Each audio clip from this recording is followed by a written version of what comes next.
YouTube channel. So today we're actually going to talk about the writing process. I know how daunting it can be to start and actually finish your manuscript. At times there may be self-doubt. You may be wondering if you are even going to complete this book because you only have 4 pages and you're stuck. But not to worry, in this video I'm going to share a few tips that you can use in your writing process, and also a couple of mistakes that I had made in the past, which I believe you can learn from as well in your writing journey. So let's get started. Now, I remember when I published my first book, it was in 2018. However, I started writing the book in 2015. Even at the time, I didn't know I was actually writing the book. I was just journaling down my thoughts, my feelings, my life experiences, and eventually then 2 years later, in 2018, I decided to self-publish it. However, there were a lot of things that I took for granted.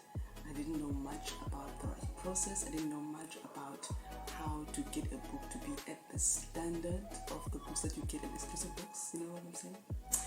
Grammar and punctuation were not an issue. I was privileged enough to go to a high school where English was my first language, and reading was a culture. Every single morning there was always a reading period. There was a library, and even when I was younger, my mother used to send me reading books. And at varsity as well, I used to blog quite a lot. I had a student blog actually, and probably have over 30 blog posts there. And at the time I was also completing my People Mechanic degree, which I had completed, and that course does require a lot of reading and comprehension, especially with the handbooks and the theory of the 4 disciplines. So English in general and just the comprehension of the language was not an issue for me. There was a problem in scope. I did not provide as much as was supposed to be provided on that book, based on the theme, based on the aspect of my life that I was sharing in that book. The book had no life. Now that I know what I know, I realize that the book had no life. A book is not a report. It's not a lecture. It's not a textbook. It's a leisure book for enjoyment. The reader has to sense what you were sensing at the point in time that you're describing in the book. The reader has to smell what you were smelling, visualize where you were. They have to hear what you were hearing, smell what you were smelling. They have to be able to put themselves in the position that you were in as you're writing that section of the book. They have to laugh. They have to be curious about, I wonder what happens next. The book had no life. It was missing all of those elements. The second mistake I made was with the book cover. The book cover was not professional. I literally took a picture with my phone and I made a book cover out of that with whatever fancy font I could find on whatever app I was using. Although I may be justified by the fact that I wasn't working at the time, I was unemployed. However, book covers are actually not that expensive. And if I wanted readers to get value for their money, I should have at least done the necessary research in terms of what constitutes a professional book cover, especially for the genre that I had chosen. Typesetting was also another major mistake that I had done. I simply used Microsoft Word, yes, but there is a certain level of professionalism and quality that comes with a typesetting program. Those programs have a lot more features that would make the interior of the book a lot more professional and at the standard of a publishing house. So after I had gone through editing courses and writing courses, I I then reflected back on the book that I had published, and I thought, you know what, let me just take the book down because there's a lot more work that needs to be done on it. So I stopped marketing the book, I stopped selling the book because I knew that there's a lot more that needs to be done on it, right? Now, I wouldn't say I don't regret releasing the book, but I wouldn't say I regret it either because I learned quite a lot, which is why I am able to come back and share all this knowledge with all of you. So now let's just go back, rewind, and get back to the writing process, as that's what the focus of this video is, right? Now, the first thing is you need to know what you are writing about. Give it a theme, give it a topic, give it a name. What are you going to write about? What do you want to write about? Write a simple sentence about it. I am writing about, if it's about your life, if it's about a section of your life, for instance, you want to write about your love life, or you want to write about family, or you write it down, give it a theme, give it a name, give it a title. The second thing is knowing what the purpose of the book is. Why are you writing the book?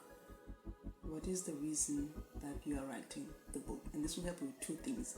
Number one, it will serve as a motivation for you to continue writing because you know there's this purpose that this book is going to fulfill, right?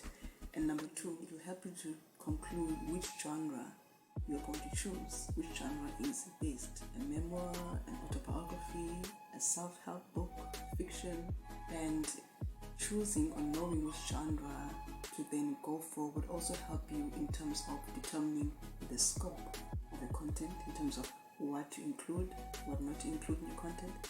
And it'll also help you to know how to structure your content. The third thing you need to know is, who are you writing for? What need will you be satisfying when you release your book? And this will help you in terms of knowing what language level to use. Are you writing for children? Are you writing for adults? Are you writing for professionals? Knowing your audience as well will also help you to determine which is the best book cover then to use. What book cover will be appealing to them. Even the genre that you choose will help determine which is the best book cover or what book cover design to actually use, because your audience has to be able to distinguish between a memoir and a fiction book when they look at your book cover, or even a self-help book versus a memoir. Those are two different genres and they definitely have different book cover designs. Now, in terms of the actual writing process, I'm only going to give you two tips, just two tips, which are going to be very easy for you to remember. Number one, the first thing that you need to do is to write a synopsis. Write a summary of what you want to write about. A synopsis is generally what you would find at the back of the book, on the back cover, and that will truly give you direction in terms of what to focus on when you are writing. The second tip is in two parts, just depending on what works best for you, right? It's in terms of how to get started with your writing. The one option is to write freely, right from the top of your head. Write everything that you want to be in that book. Every sentence, every topic, every thought that relates to the book that you're writing, write it down. Whether it is randomly when you are maybe in public transport, or if it's a thought that came to mind just before you get into bed, because I've had that before. I mean, I still have that because there is a book I'm currently writing as well.